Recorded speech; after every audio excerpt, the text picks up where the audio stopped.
Hi, I'm RobCosman. Welcome to my shop. This is episode number 11 of our drawer making workshop. So we start each one by showing you a past chest of drawers I made.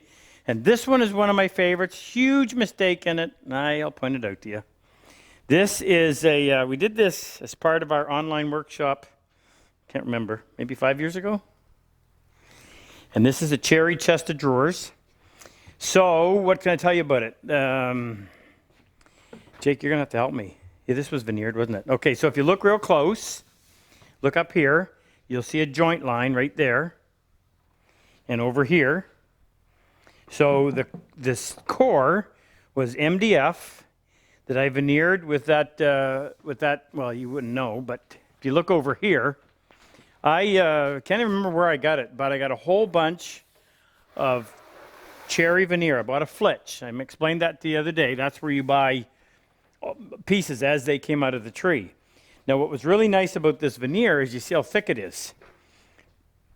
Almost a 1/16 of an inch thick. Typically, you don't get veneer like that. So it's really nice to work with. It's not flimsy and doesn't break every time you move it. So I had veneered the top. So if you look on this side, you'll see how this piece, the grain starts at the bottom. It comes up, over, and down that side. Follow it around, Jake, if you can. Now this is held up quite well, but it's been in my bedroom, not used. There's only a few small scratches on it, but it goes all the way down. So solid cherry on the outside, veneer on both sides, obviously. Now the joint right here, I told you this the other day, so MDF, but I use keys. And what these keys are, they would be little pieces of wood that are 1/4 of an inch thick by maybe 5/8 of an inch by 5/8 of an inch. So it's hard to explain, but you end up cutting with a router. You cut a slot in each piece, both corners, and then when you glue those little squares in, there's probably, I would guess and say there's 1, 2, 3, 4, 5, 6, 7, 8. There's probably 8 of them. You glue them into the one piece, and then when you put the whole thing together, of course, you glue the other side and you glue your miter and you get a really nice joint. Comes out perfect. Well, it's supposed to come out perfect. Okay, so that was the outside case. On the back, it's a Baltic birch plywood back, and it's probably 1/4 of an inch. And then there's brass screws on each divider to help hold that and prevent it from sagging. Normal toe kick, set back in quite deep, just so that you can stand close without having to lean forward. So now on the drawer fronts, I found some piece. I'm pretty sure that this was a solid piece of cherry that I found that had some nice figure. So if you were to see it and get it on the right angle, you can see a nice quilted figure in that.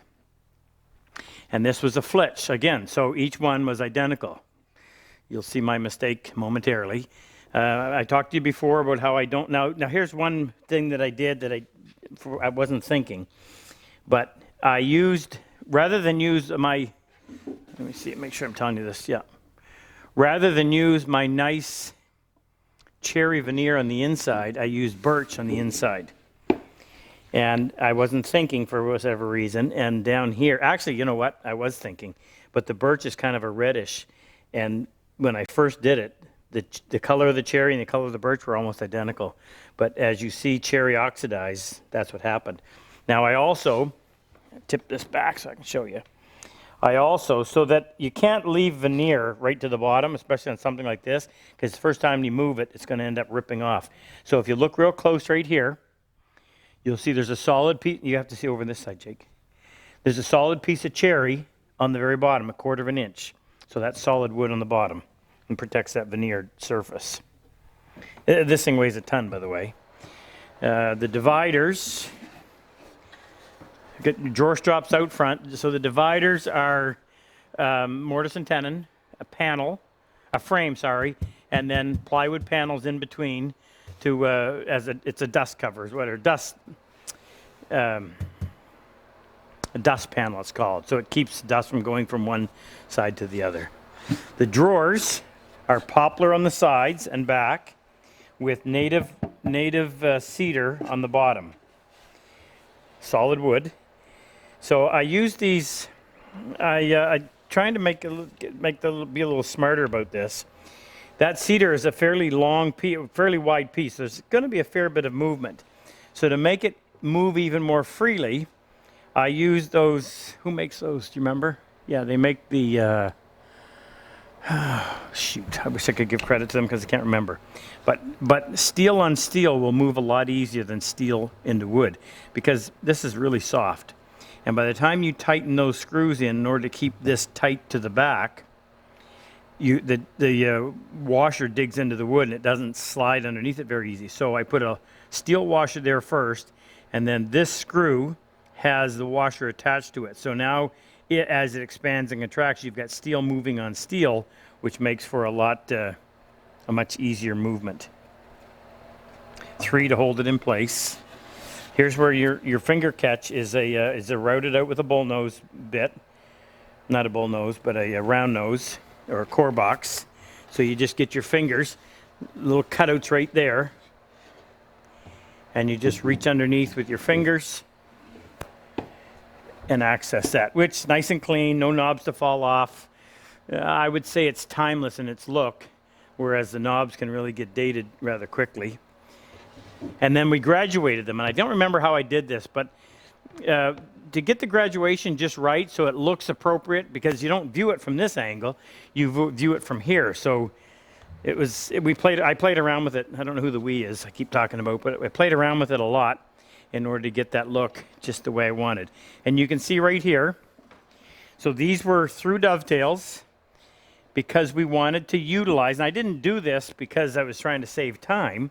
I did this because I wanted to be able to take that one piece of pretty wood and use it on all 1, 2, 3, 4, 5 drawer surfaces. So the drawer front is made out of solid cherry, and then there's a glue line right there, and the veneer on this one looks to be about 1/8 of an inch thick. Maybe even a little bit bigger than that. So here's the mistake I made.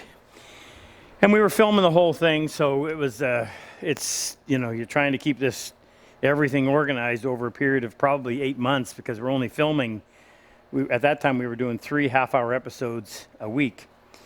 So trying to keep these all perfectly lined up. So, first piece, second, third, fourth, fifth. And I ended up, I think it's this one, I got it turned around. So if I could take that out and flip it around like this, I have a habit of doing this, by the way, and put it in like that, it would line up perfectly with the other ones. And I didn't notice it until it was obviously too late. And if I hadn't told you, maybe you wouldn't have noticed, but this is actually spun around like that. Now, if you look over here on the side, we did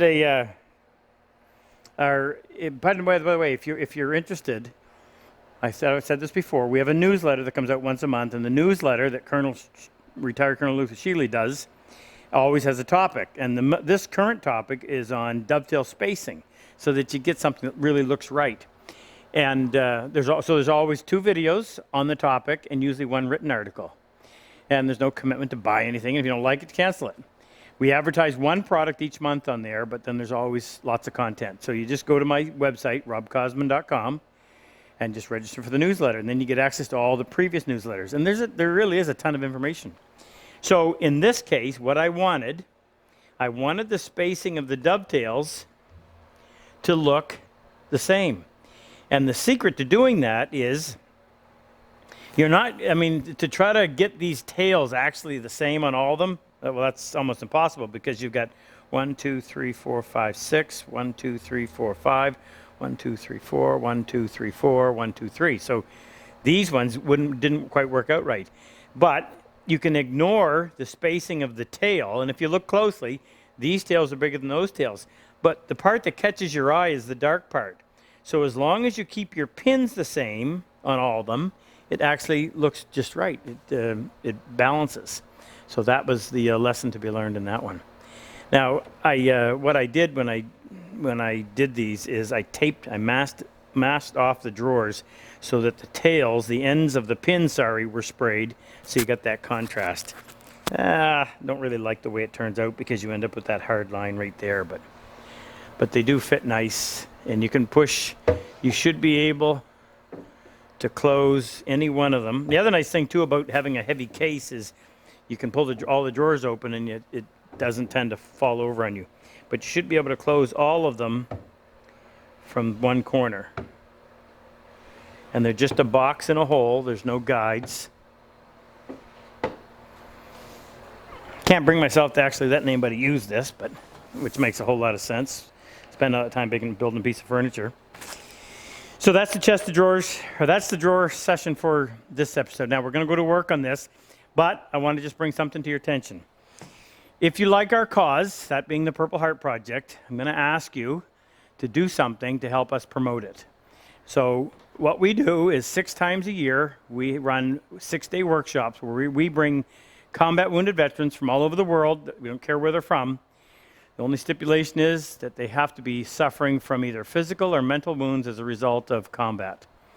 When we bring them in, I mean, we cover their airfare, their hotel, their meals, and we send each guy home with approximately $3,200 worth of tools.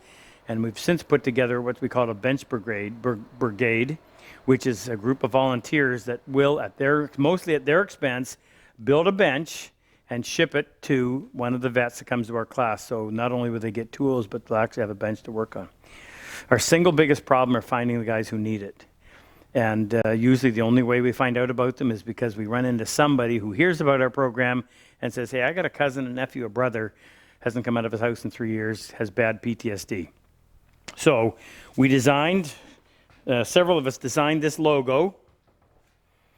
And we have a slogan on the back. This one says, wood doing good. We have one that says, wood is good, and we got a new one coming. But I'm going to ask you to buy a t-shirt and just wear it. And sooner or later, somebody's going to ask you about it. If you're not the type that can just walk up to people and strike up a conversation. But to give you a chance to say a little something about Purple Heart Project and what it does. We have guys whose lives have been changed, and many of them have been saved as a result of this. We're not looking for any glory. We're not looking for any recognition. We're looking to help these people. I do it out of a sense of duty that I feel for what they've done for us. The least we can do is pay it back to them. It is not a business. We operate this as although we're not a registered charity, we do it as a charitable venture to give back to these guys. And almost everybody involved volunteers their time. We have staff that we need to pay, but other than that, and covering the expenses of the guys who come to work here as volunteers, we cover their expenses, but nobody gets a salary out of it. So any of the donations we receive go directly to the program. But I'm going to ask you to buy a t-shirt. So please go to our website. Actually, look up here. We'll put the link, and you can get one. We have them in sizes from small through to 3X. All right, let me get straightened up and put my apron back on, and we'll go to work.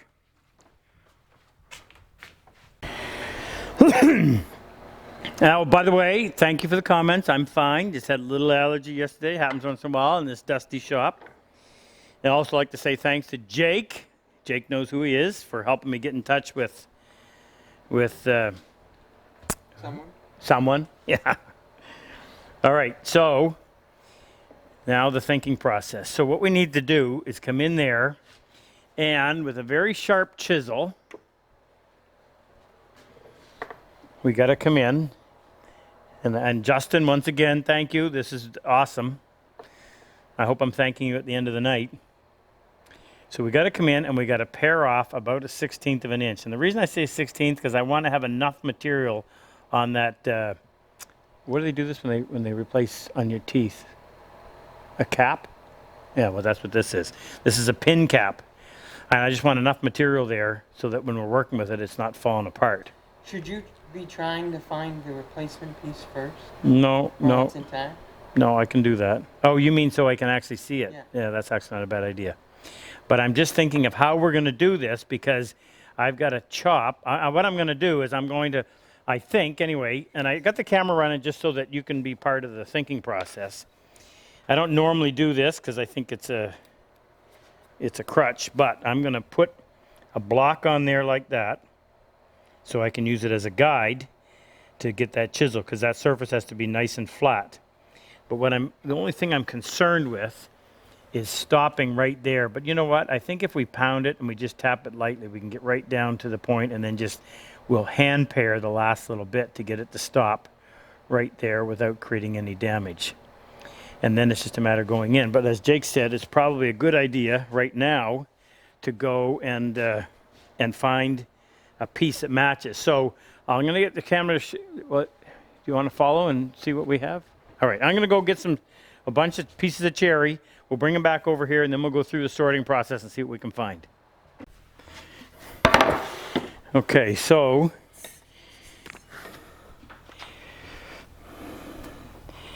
I'm trying to look at the way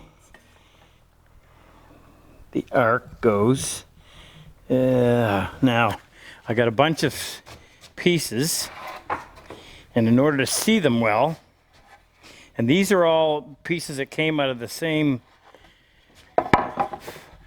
pile. Actually, I'm not going to shoot that like that. These all came out of the same pile of stock that I chose to build that from. And it's just a heck of a lot easier to see it when it's plain, so I think we actually might be able to get it right out of this piece.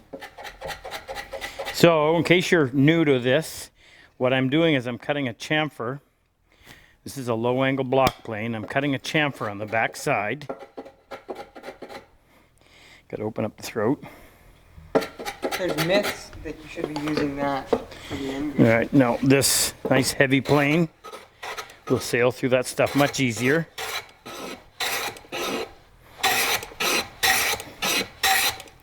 Now, if I didn't have that little chamfer right there, every time I got to the end of this board, you would have fibers breaking off out there.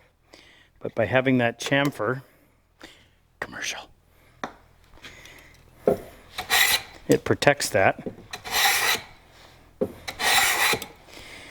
All right, so what I want is a color match. In fact, I want a color match more than anything else. Other way. No, I'm just getting the color.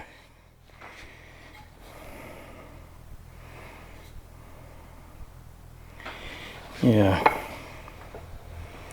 That one doesn't turn my crank.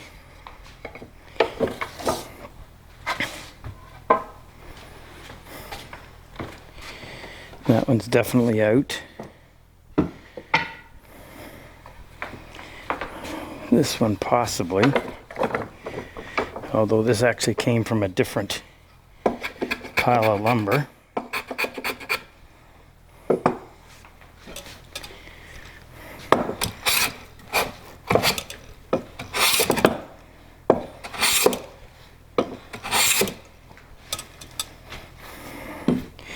Yes, showing off. That's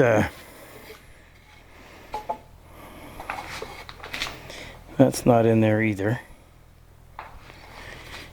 This might be a little harder than I thought.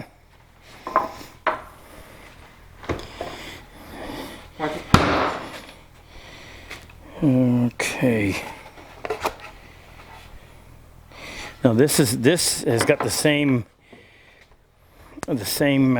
growth ring pattern, or not growth ring. How would I actually say that? Came out of the same spot in the tree, approximately based on the radius.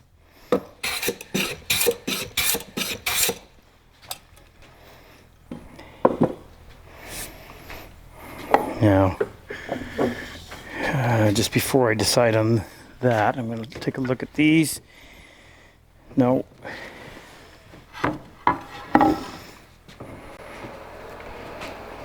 And we'll do this one too, just in case it's...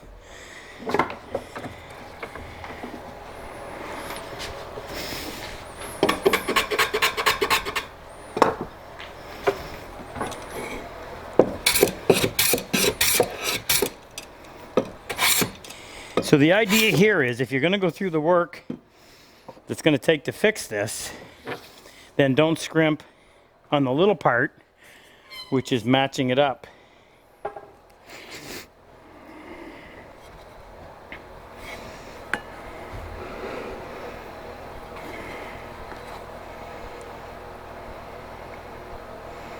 Ooh, look at that color match right there. All right, I gotta look a little closer. You know what?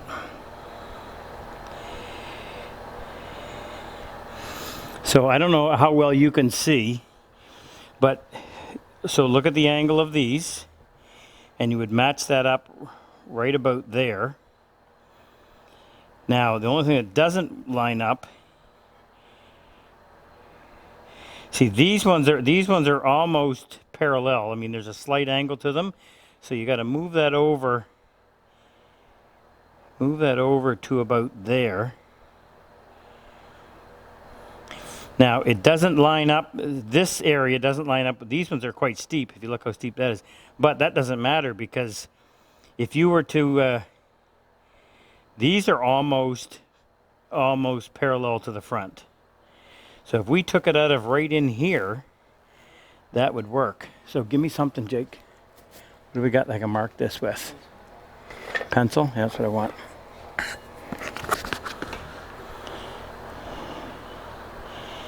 I'm going to move that right about there. So I would say somewhere right in between here and here. That's a pretty close one. Now let's check this one. That's the wrong color altogether.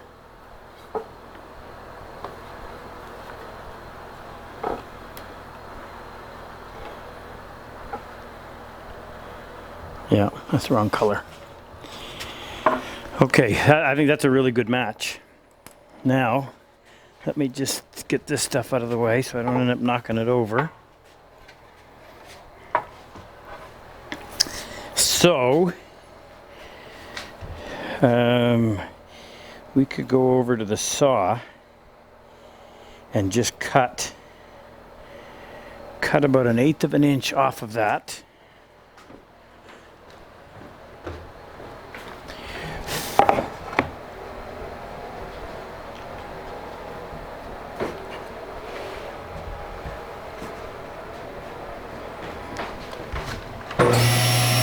Now I'm using this instead of a bandsaw just because it's going to give me a little cleaner surface. And once I cut this off, I really can't go in and do much with it because the stuff will just crumble.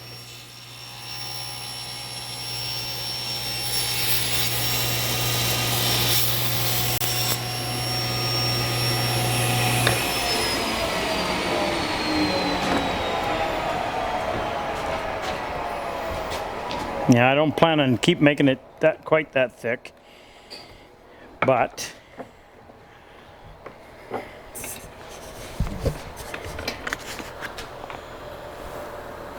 so it goes this way.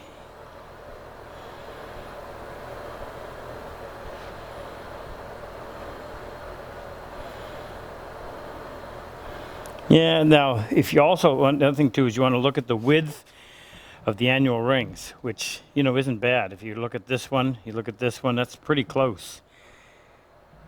I think that'll fit. I think that'll work, and you'll never know. Never know.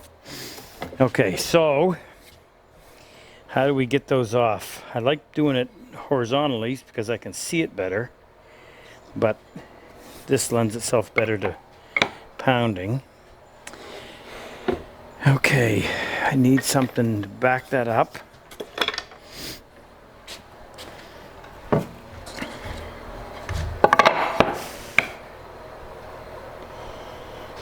Do I want to chop on this side or do I want to chop on that side?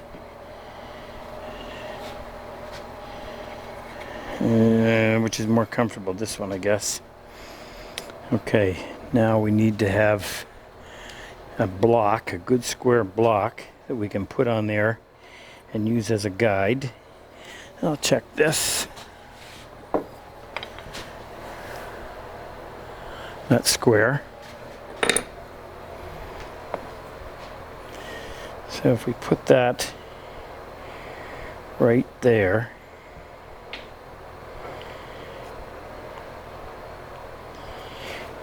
clamp that on there, and then chop down. Now I don't want to try to take that much off at once for the simple reason that if you do, there's a good chance something is going to crush or break.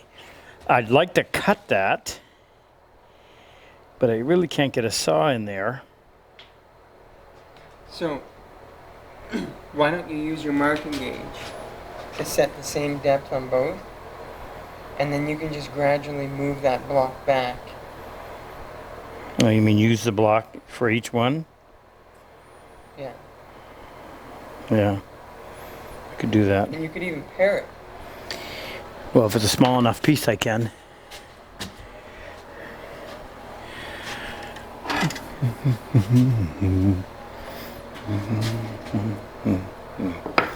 All right, I put 2 clamps on there, one on the back that'll just hold the board, and one on that block we're going to use.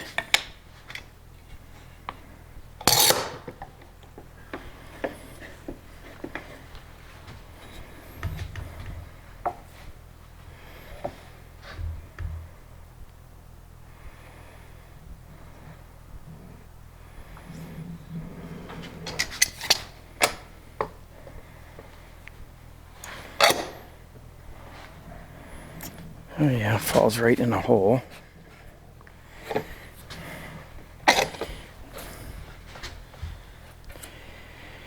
There's a dog strip on my bench that goes right to here, and then the bench goes from 4 inches to 3 inches. So that clamp fell right on the point where it changes.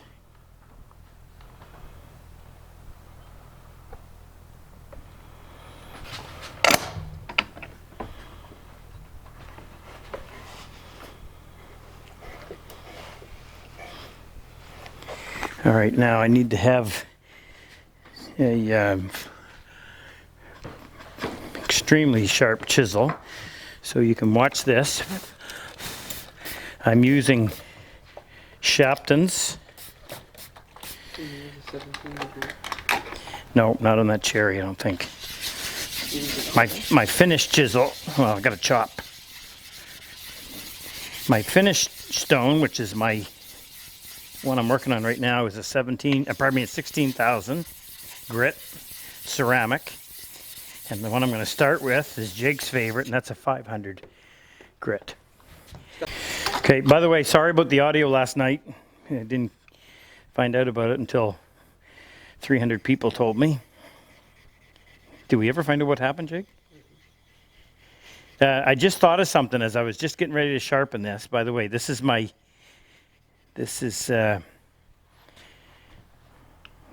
technique for sharpening.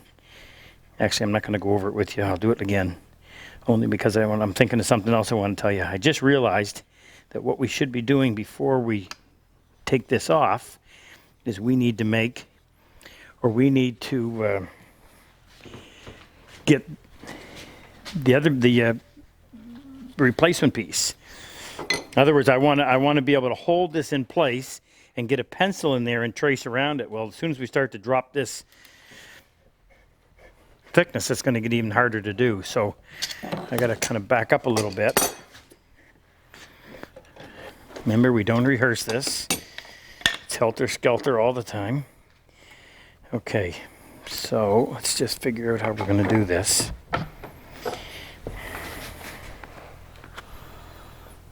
Keep getting this turned around, so it's going to go in there. I want to go in here and see if I can't shoot that so I have a nice straight edge.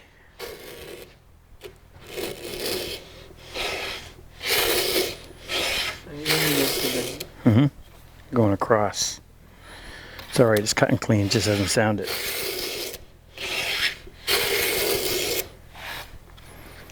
Okay, that's clean. Now,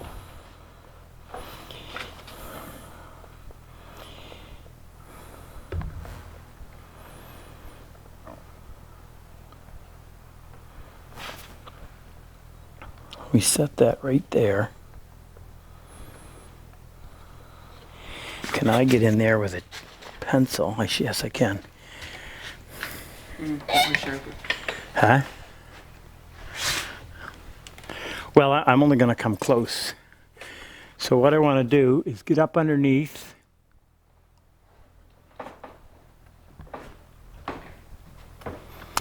This is like doing dovetails pins first. Never.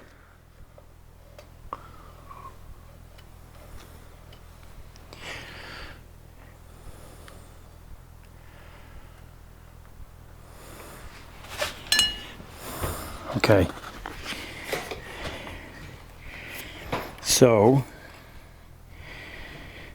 you should be able to go in and saw those out. Now, I got to identify this.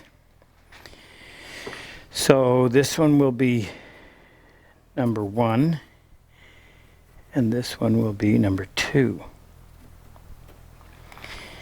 So I can write on here, because this is going to be the downside. So this is number 2. This is number 1. That's the face it's going to be. I just did it backwards. Ugh. No, I didn't. Sorry. Did it right. Number 1 and 2. Okay, now this is where you want, don't want to do this power tools. This has got to be done with hand tools. And this is where you want a really good crosscut saw. You have lots of control with.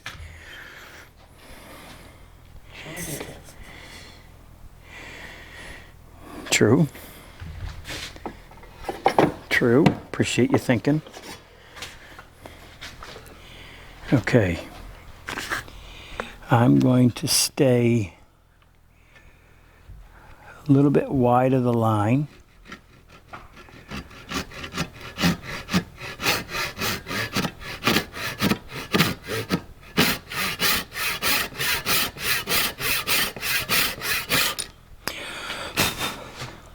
It was probably wider than I needed to be. Now there's no support for this.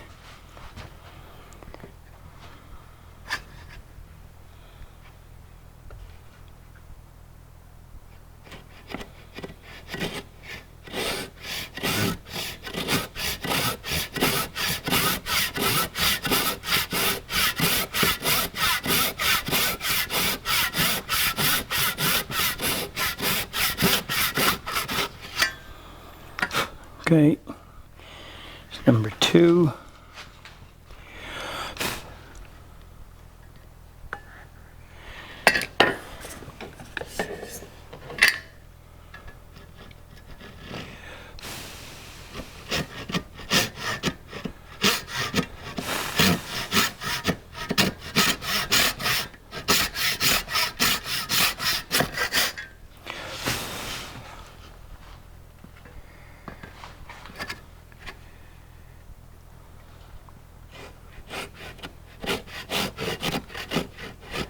Don't move.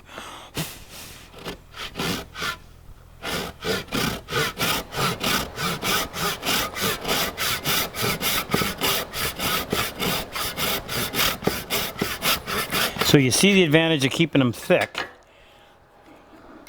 There's a little bit of meat there and you can work with it. Make them too thin and they'd be crumbling. Now we'll cut that back off, which we can trim after.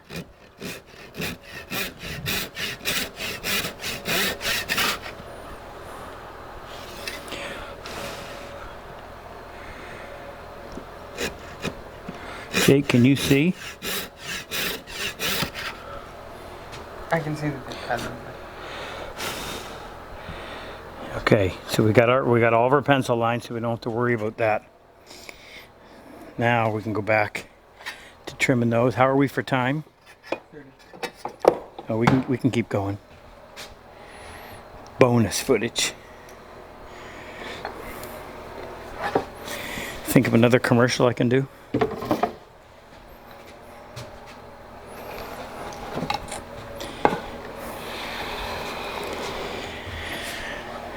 Okay, what am I doing?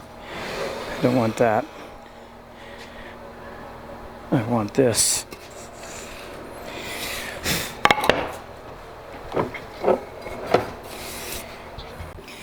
I just had the discussion with Jake. He went to turn the camera off because they've already seen you do that. And I said, no, they want to see the entire process. So keep the camera running. Who cares about the time? You never know, I might come up with some other bonehead play.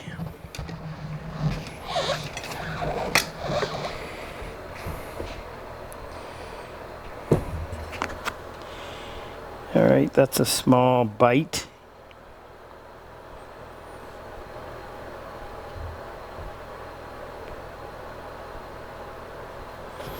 Like I said, I don't want to take off too much for fear of causing those fibers to crumble. Okay, I'll use my small mallet.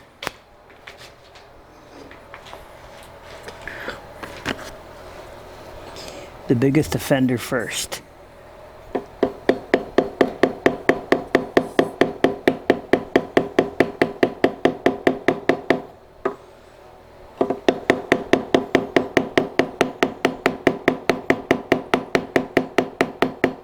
Boy, I'd rather be sawing this.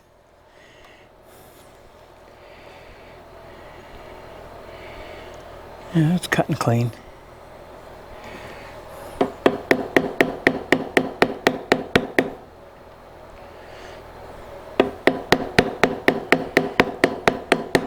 Guess it really doesn't matter because we're going to be gluing a piece on the top, so.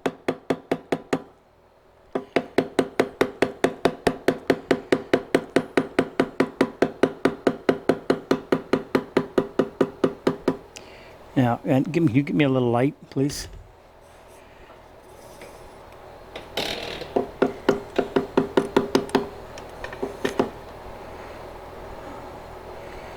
Okay.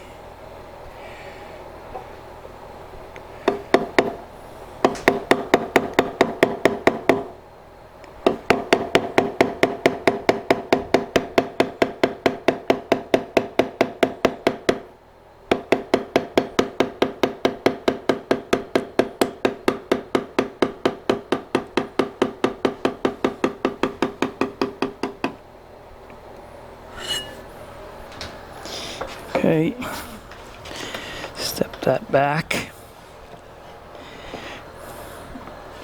Now the reason why I don't pair it with just hand pressure is you don't have as much control with hand pressure because you're pushing, and I don't want to slip and end up driving it into that end lap.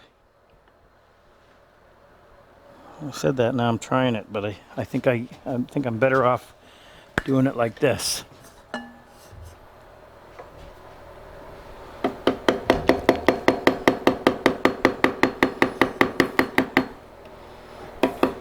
Now, I've already gotten rid of the snafu on this one, as you can see, but I need to have some meat on that cap in order for it to stay together. So that's why I'm gonna take it deeper.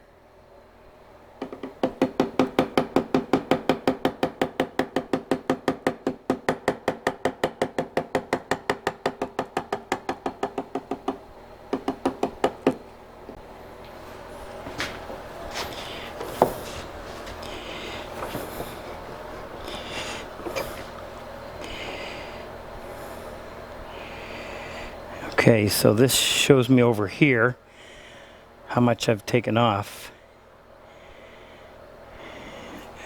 Where's our piece? It's about half the thickness of that. So I can go more.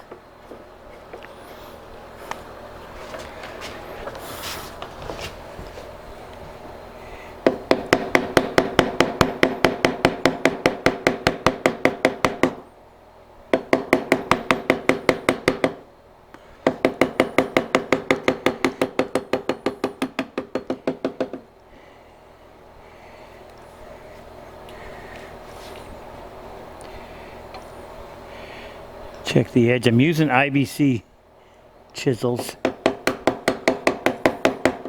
which I think currently are the best.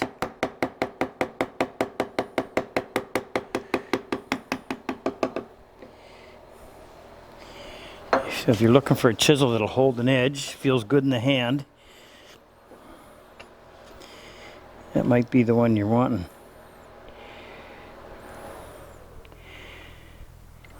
Okay, check this again to see what we got. I think this is it. I don't think we need any more than this last one.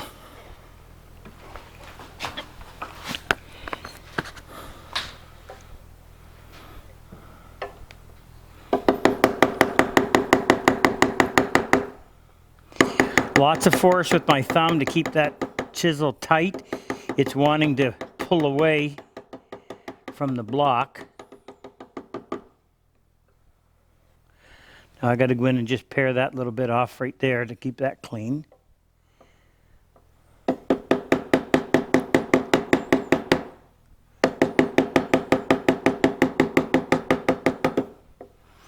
Got a nice clean surface on the ends of these pins.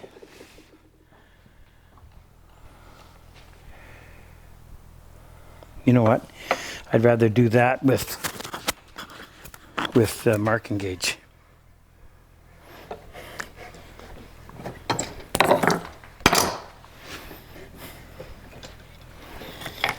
So what I'll do is set the marking gauge to this depth.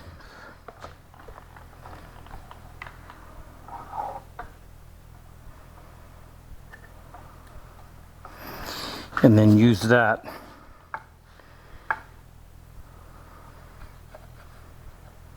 to clean that up.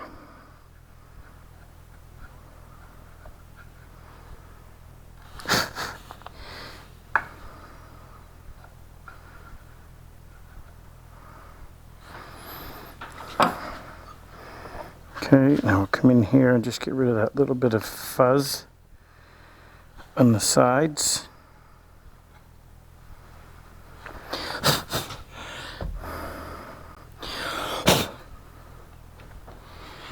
Okay,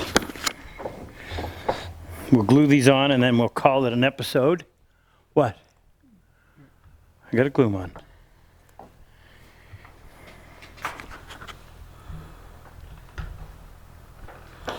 Now the question is, do I want to have to remove that much material?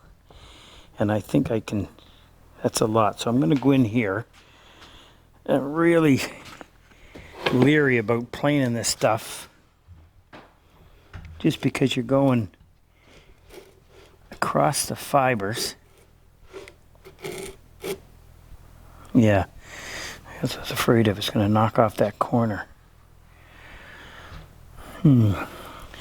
If we glue this on,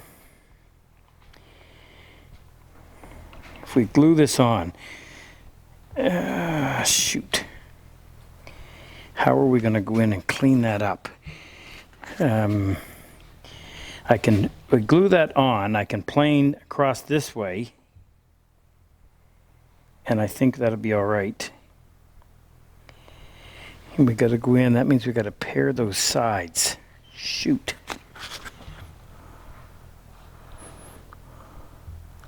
I could do it on the disc sander. What I'm thinking is just how can we make it so that it's just a little bit of a move with the chisel instead of having to take a whole lot of material, which is risky that you're in and they're going to break pieces off. So what I want to clamp a block. What have I got? I want to clamp a block on there so that I can get my hands really close like that, but I've got to keep it, well, maybe not. I'll try it like this. Now I'm going to move it in here where it's slower. I mean, the thing about a disc sander is it's all about rim speed. So out here, you've got sandpaper going by the wood a whole lot faster than you do in here. So I a little more control if I'm in here. Jake, you're stealing my light. You're still stealing my light. There's no light to steal. No. I don't have enough, shoot. I'm not close enough. What I got to do is I got to put an auxiliary block on there so I can get, that's all right. so I can get closer to the wheel.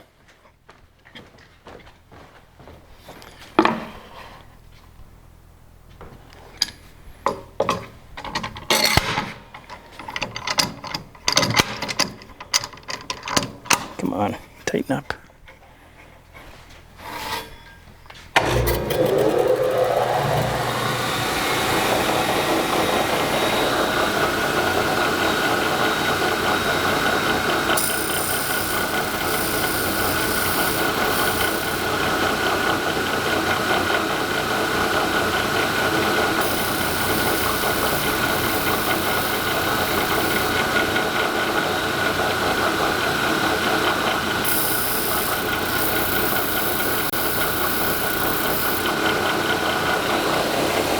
Okay, that worked.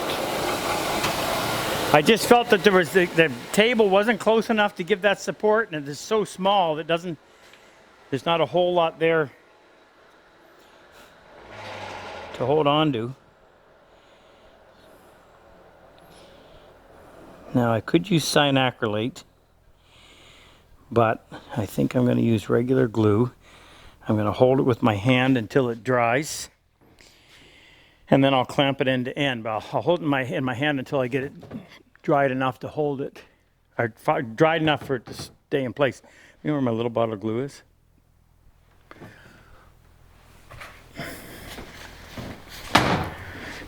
I wonder if cyanacrylate would be better.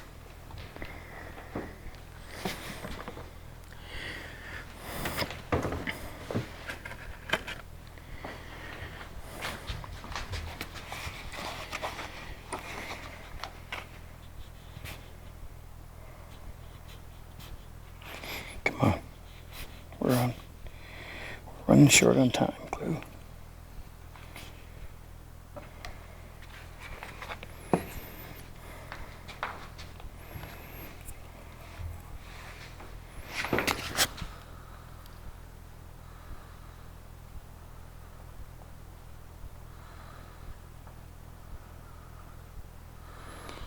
Now, I could size this, but it's really not